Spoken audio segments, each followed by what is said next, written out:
guys, it's Emma Vigling with TYT Politics. It's Thursday afternoon here in New York. I am back from my week trip with Jordan all across the country, covering a variety of different things, important stuff. The Flint videos, go check those out. The North Dakota videos, the Dakota Access Pipeline videos, go check those out. Definitely, they're extremely important. We followed Jill Stein kind of all across the country and interviewed her in a variety of places and covered the issues around those areas where she was. So I'm back after a week in New York. Jordan is having surgery today, so wish him good luck. It's very minor, don't worry about it. But it seems like you're going to be seeing a little bit more of me this week because Jordan's going to be recovering, as he should. Maybe it'll force him to actually relax for once, because he's always, working really hard for you guys. So wish Jordan some good luck.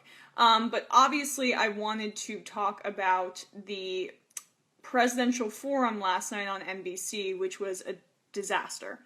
Not because Clinton or Trump were pushed into a corner, quite the opposite. We had no significant follow-ups or good questions from Matt Lauer on both sides.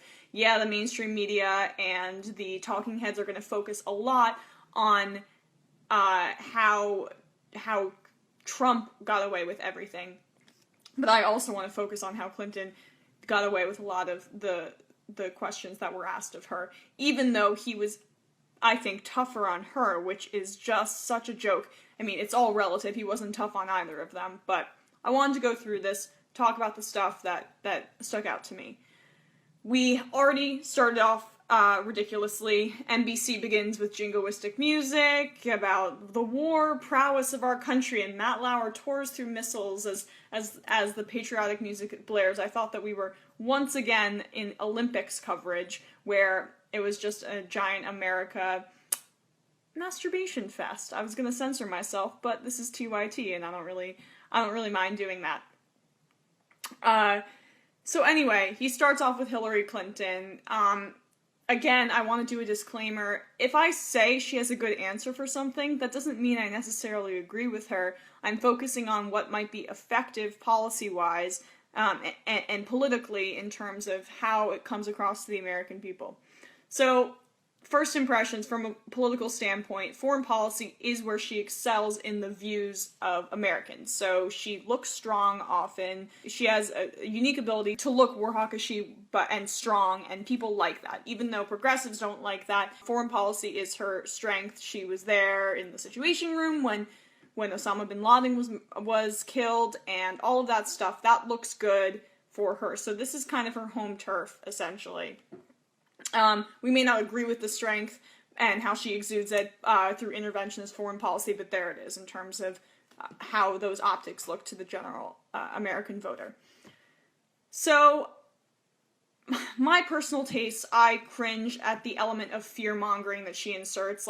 It's like the phone call that she did with Obama in 2008. Remember, who are you going to call when someone's on the line? And then his team expertly backfired it with his ads. She is kind of adept at fear-mongering in a very subtle way, but it works for her this time around because Trump is a candidate that actually instills fear in people. People are afraid of Donald Trump, so her fear-mongering is much more effective in this particular election than it was in the primary in 2008, when people were like, this is a fucking idiotic standpoint, this phone call. Who are you going to call? Ghostbusters.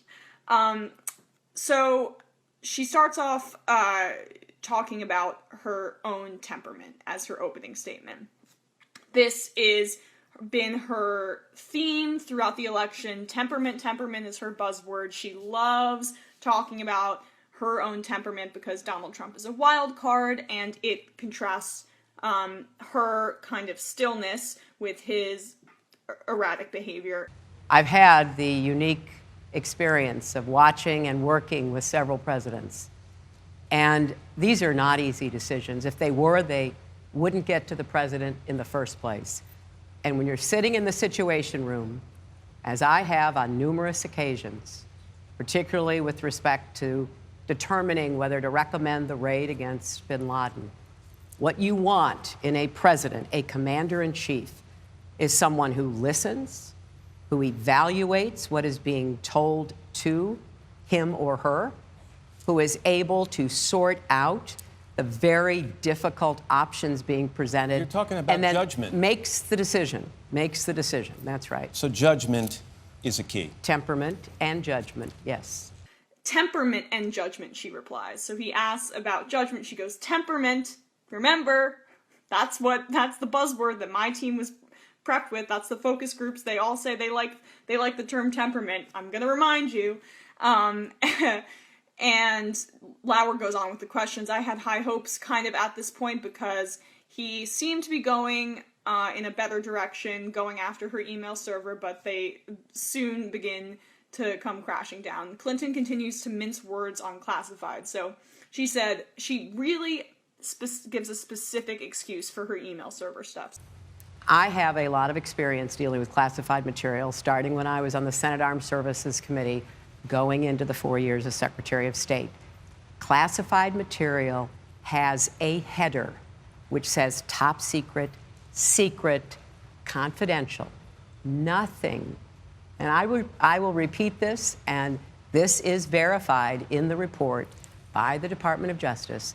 None of the emails sent or received by me had such a header. I think it's somewhat of a big story, but it's been beaten to death, and I'd much rather NBC talk about the substance of her policy than actually just beating to death this dead horse of the email scandal. I'm starting to feel like Bernie Sanders. I don't give a damn about your damn emails. I think mostly what the email server and all of the controversy surrounding that does shows her arrogance and her willingness to skirt around the rules to get to the conclusion that she wants. But it doesn't really show that much more than that. I don't really think that she's a off-the-wall crazy person who's making snap judgments about our foreign policy. I think that it shows that she likes to bend the rules, but I'd really much rather talk about the, again, substance of what she wants to do. But unfortunately, the mainstream media is much more focused on, again, temperament, which plays right into the narrative that she wants to push. So, not a big fan of this line of questioning, and then it just kept going on. He spent literally a third of the presidential forum talking about the email server stuff. It just, like, I don't care at this point. I'm just sick. Stop talking about her damn emails. I'm sick of it. Come on.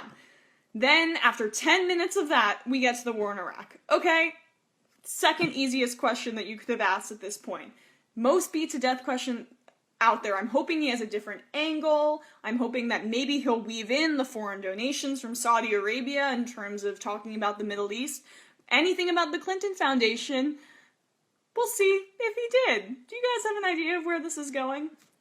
So she decides to own the war in Iraq as a mistake. I like that. It's a good strategy. Look, I think that the decision to go to war in Iraq was a mistake. And I have said that my voting to give President Bush that authority was, from my perspective, my mistake. I also believe that it is imperative that we learn from the mistakes, like after-action reports are supposed to do. And so we must learn what led us down that path so that it never happens again. I think I'm in the best possible position to be able to understand that and prevent it. I also think it's notable how much of the national conversation has slipped from Bush lying to and misleading the American people to Hillary Clinton voting on it. So I obviously voted for Bernie Sanders in the primary. I find her Iraq vote very troubling, but it's also important to note that Bush misled and Cheney misled of many people, including those in the Senate, about the factual nature of what was going on in Iraq. So the vote is inexcusable, but it's just interesting to see how the national conversation is flipped. Now the Democratic candidate is the candidate of the war in Iraq. I'm asking to be judged on the totality of my record. Are you sure you want to be judged on the totality of your record, Hillary Clinton? Super Predators, Glass-Steagall, gay marriage? You really want me to judge you on the totality of your record? But again, in her arrogance, she always assumes that people aren't going to look in the totality of her record. We do. That's why you don't have any support among millennials, because we look online and look at the totality of your record, and we don't like what we see. So it's just in arrogance. She believes that it's like when people say, look it up, look it up. Those are the people that you should never trust when you're having a debate with them and they say, look up the stats I'm throwing out to you, because they trust that you're not going to look it up. And that's the equivalent of who Hillary Clinton is. She also then ends up pointing out that Trump was also for the war in Iraq. That's the truth. It's a good response. And then we have a great question from a progressive in the audience, a self-identified progressive. Of course, not Matt Lauer, because if you're going to ask a hard question, you got to outsource it to the people in the audience, because God forbid the candidate gets mad at you and doesn't want to have tea and cupcakes later. Secretary Clinton, to your point, you have had an extensive record with military intervention. How do you respond to progressives like myself who worry and have concerns that your hawkish foreign policy will continue? And what is your plan to end wasteful war campaigns in which our peers, service women and men, continue to be killed and wounded? Well, I assume you're talking about Iraq because of my vote, and you probably are talking about Libya because of the role that I played in the administration's decision about whether to take on Gaddafi. But before I get to that, let me say very clearly, I view force as a last resort, not a first choice. Good answer. I don't know if I believe you. Whatever. Then she says, with respect to Libya, again, there's no difference between my opponent and myself.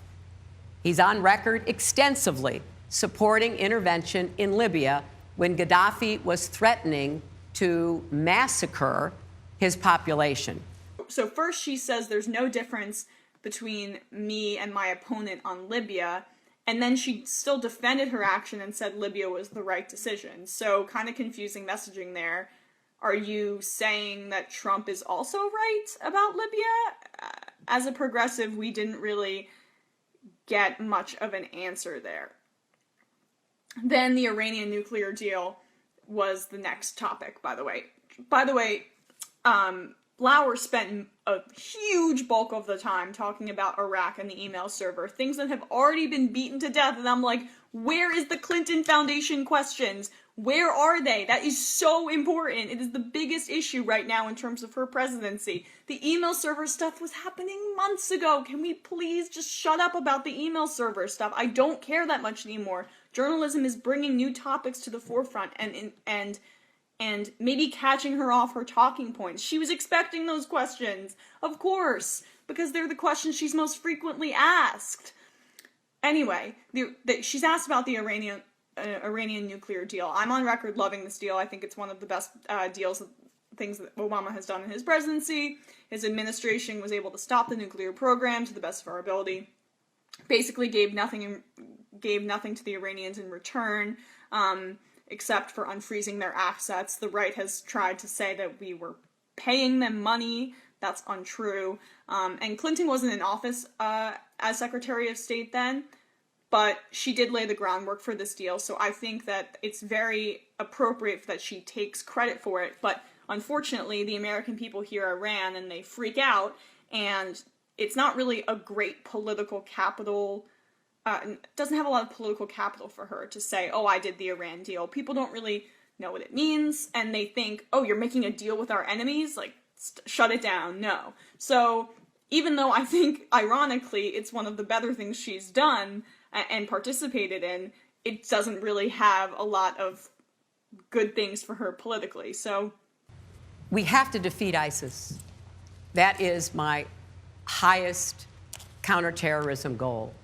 And we've got to do it with air power. We've got to do it with much more support for the Arabs and the Kurds who will fight on the ground against ISIS. We have to squeeze them by continuing to support the Iraqi military. They've taken back Ramadi, Fallujah. They've got to hold them. They've got to now get into Mosul. we're going to work to make sure that they have the support.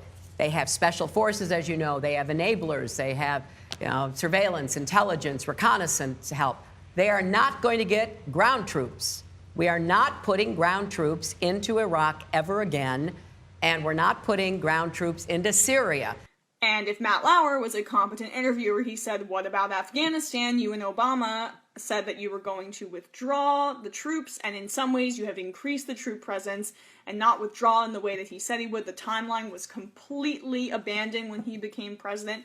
You would love to actually ask those questions if you knew a smidgen about politics, which clearly Matt Lauer, one, doesn't care to know, and doesn't see that as his role.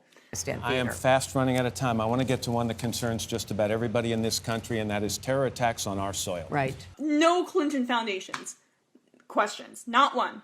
Not one Clinton Foundation question. Has he read a newspaper? Has he, taken a pulse of the country and just looked at the important questions? I mean, that's the one question. She doesn't do many press conferences. She doesn't do many public appearances. Why not ask about that particular story? It is so important and shows the near quid pro quo giving of scratching back favors for deals. But of course, no one in the mainstream media is interested in political corruption, despite the fact that it is basically the #1 issue for voters. So, yeah, the main concern is terrorist attacks on our soil, which we haven't had. We haven't had a real big foreign terrorist attack since 9/11. So it only furthers your fear-mongering narrative. That's the main question to you and to the entertainment journalists of the world who want to capitalize off of people's fear, not the actual issues of corruption in the Clinton Foundation. So I was livid about that. Matt Lauer is horrible. Horrible. I don't really have much else to say about it, except for the fact that maybe he was even worse with Donald Trump. What have you experienced in your personal life or your professional life that you believe prepares you to make the decisions that a commander-in-chief has to make? Well, I've built a great company. I've been all over the world. I've dealt with foreign countries. I've done very well, as an example, tremendously well dealing with China and dealing with so many of the countries that are just ripping this country. They are just taking advantage of us like nobody's ever seen before. Really, a great company that's gone bankrupt multiple times. That's the great company that you've built. That's the easy follow-up. Everybody and their mother knows that Donald Trump has gone bankrupt multiple times. No follow-up from Lauer. Not at all. Just let him spew it. I don't really know why. I mean, it's super easy if you've picked up a newspaper and understand anything about the election. Yeah, you would ask that question if you weren't super terrified of alpha male Donald Trump, who just kept going, Matt, and shutting him down. Lauer was such a, I don't want to use the word, but he had little to no balls. He had 5% balls in this town hall. Then he went on about the war in Iraq. Trump. I happened to hear Hillary Clinton say that I was not against the war in Iraq. I was totally against the war in Iraq. You can look at Esquire magazine from '04. You can look at before that. Lauer didn't follow up. He then moves on to the next question about temperament, which is a literal Clinton talking point that was just talked about it ad nauseum in the first half hour. And Clinton gave you the follow-up 30 minutes before about the Howard Stern interview where he said he was for the intervention and the war in Iraq. But he doesn't know if that point is, either he doesn't know if that point is true, he doesn't know if Trump actually said that in the Howard Stern interview, which means he's incompetent and doesn't actually care about politics, which I suspect is part of the case, or he just doesn't want to follow up because he doesn't want to cause any controversy. I don't really know what's worse, incompetency or cowardice. Maybe a bit of both. Matt Lauer is an actor. He's on the Today Show showing off kittens who know how to play the piano, so I don't really know what qualified him to moderate this debate because clearly he had no semblance, or had no idea of what he was doing, and Twitter ripped into him about the Trump stuff. They should have ripped into him about the Clinton stuff, but they didn't. I'm doing both. So anyway, actor Lauer instead of interviewer Lauer continues to ask Trump about the inflammatory things that he said. Who gives a fuck? Trump just lied 8 times to your face. Are you going to do anything about that? Or are you just going to sit there and take it? 5% balls. Actor Matt Lauer. I think if you saw what happened in Mexico the other day, where I went there, had great relationships, everything else. I let them know where the United States stands. I mean, we've been badly hurt by Mexico, both on the border and with taking all of our jobs, or a big percentage of our jobs. And if you look at what happened, look at the aftermath today, where the people that arranged the trip in Mexico have been forced out of government. Jordan and I actually had a conversation about that the other day when it was actually happening, and we said, look, it's a good move for Trump. Clinton and Trump are now once again in a dead heat because Trump didn't do anything stupid for 2 weeks, and now everyone hates Clinton so much they're reconsidering the Donald Trump stuff. So he's been able to get away from the controversy that surrounded him before, because Americans have a very short-term memory and they hate Hillary Clinton. So then he had a great PR move by going to Mexico and standing next to Peña, the Mexican president, who Trump just like completely used him and just threw him away like yesterday's news, and he didn't even realize it. Trump was able to come back and say, look, I met with the Mexican president. I know how to deal with foreign leaders, even the ones I insult by calling their citizens rapists and criminals. I can do whatever I want. That was a good look for him, and now he's tied in the polls with Hillary Clinton. So that's just a side note. But he did have a good answer about dealing with foreign policy leaders. You look at what's happened, and, you know, when she comes in and starts saying, oh, I would have done this, I would have... She's been there for 30 years. I mean, we need change, Matt. We have to have it. When you talk about change and all of that stuff, that's what really works with people, because people are sick and tired of establishment politics, and the intelligent Democratic establishment has propped up a Hillary Clinton presidency who is basically the epitome of the establishment. We've not really seen anyone as establishment as her in a very long time. So good on you, Democratic establishment. You've given Trump that talking point and that narrative. It's fallen right into his lap. Luckily, he's not competent enough to use the change and anti-establishment rhetoric more often, but you have allowed for it to happen. So, good job. You recently received 2 intelligence briefings. Yes, I did. Did anything in that briefing, without going into specifics, shock or alarm you? Yes. One, you're giving him the answer right away. Why would he say, no, nothing in these intelligence briefings under an Obama presidency have alarmed me. Everything's going hunky-dory. What kind of question is that? It's just literally regurgitating what he wants to say. It doesn't make any sense. I was infuriated by that. There are a million other things that you could have asked him, except for, did anything in the intelligence briefings alarm you? Lauer, did you want, like, gossip about, like, who was there? Who was in this intelligence briefing? What did they say? Can you just give me a little hint? I don't really understand. It didn't add anything to the conversation. It just gave Trump another platform to regurgitate his anti-Obama talking points. It didn't make any sense. I think it's very sad when you look at Barack Obama, as an example, lands Air Force One in China, and they don't want to put out stairs to get off the plane. And he has to use the stairs that mechanics use to get up and down to fix the plane. They wouldn't give him stairs. It just goes to show, for me, that Trump does not read a thing. He does not read the paper. He doesn't read. He, as many reports have indicated, sits on his ass, watches cable news, waits for them to talk about himself, which he loves more than anything is himself and other people talking about him, and then regurgitates the fun, drama-filled horse race stories that he sees on cable news, including the Obama stairs China controversy. China! I gotta start saying China exactly like Trump all the time. so what the story had nothing of substance. Obviously, the Obama story was so stupid, and was not interesting. Yet he touts it as a foreign policy stance. He is both the creation and the reflection of the mainstream media, and he consumes the mainstream media. He is the mainstream media epitomized. He is both their Frankenstein and their consumer. Very interesting part of the interview to me as someone who likes to critique the media, because I just saw it as the epitome of the answer is the epitome of a lack of substance that the mainstream media likes to tout.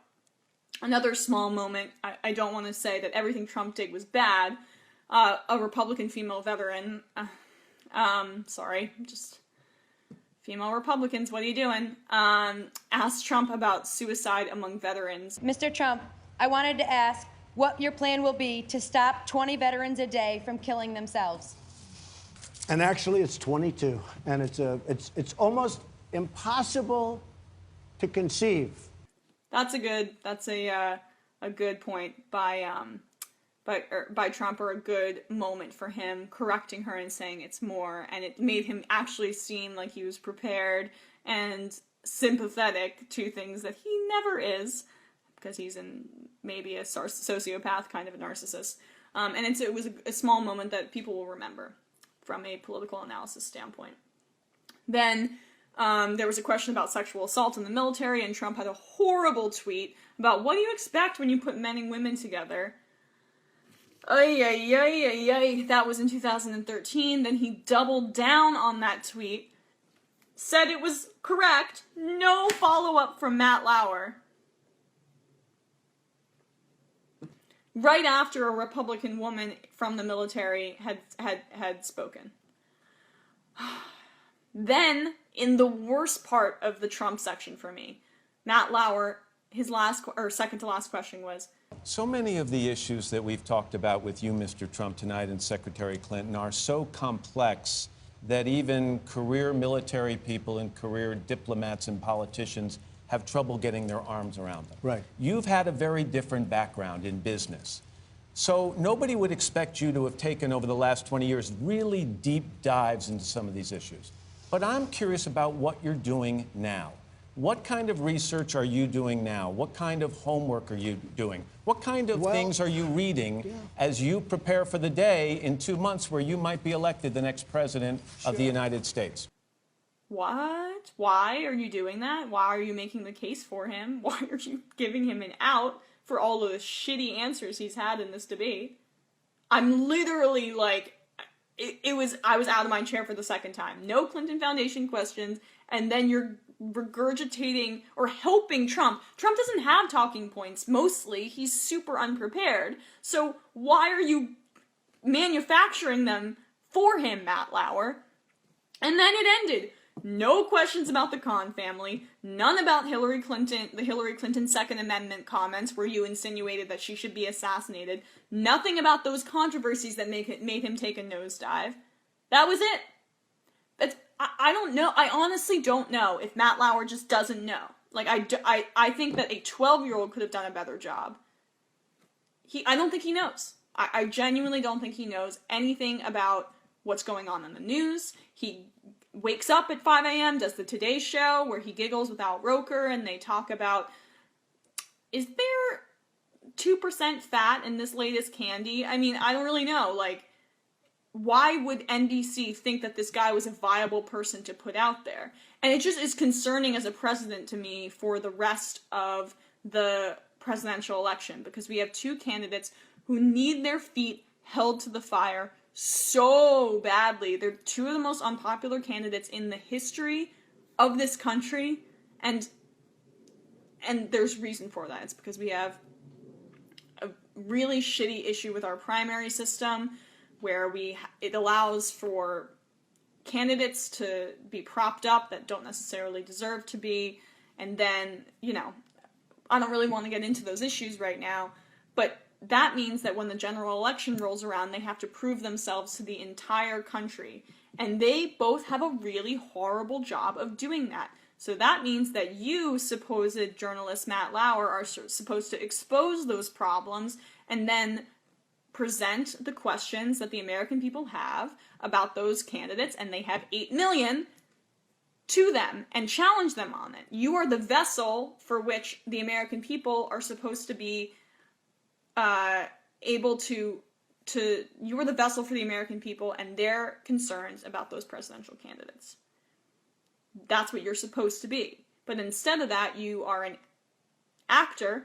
I'm saying that now. You are someone who just wants to read the carefully prepared questions that you have, and you don't have any knowledge about the presidential debates or the election, and you were unable to follow up or unwilling to follow up with these two extremely unpopular candidates. That's what the mainstream, like, TYT, we don't have the access to Trump or Clinton, obviously, so it's on them.